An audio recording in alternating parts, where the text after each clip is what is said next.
Hey, what's up guys, welcome back to another video. Today I'm gonna show you how to fix unfortunately Facebook stopped on your phone and it's very slow working.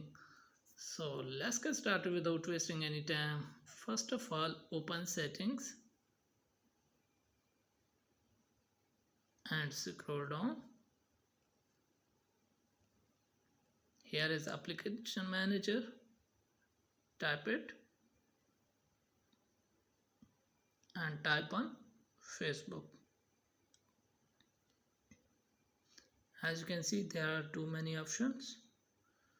So here you have to clear cache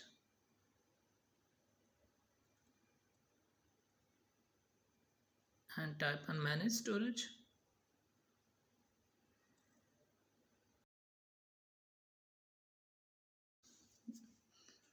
So if you want to clear these options, clear photo, video and other caches, so you have to select other caches only and clear it.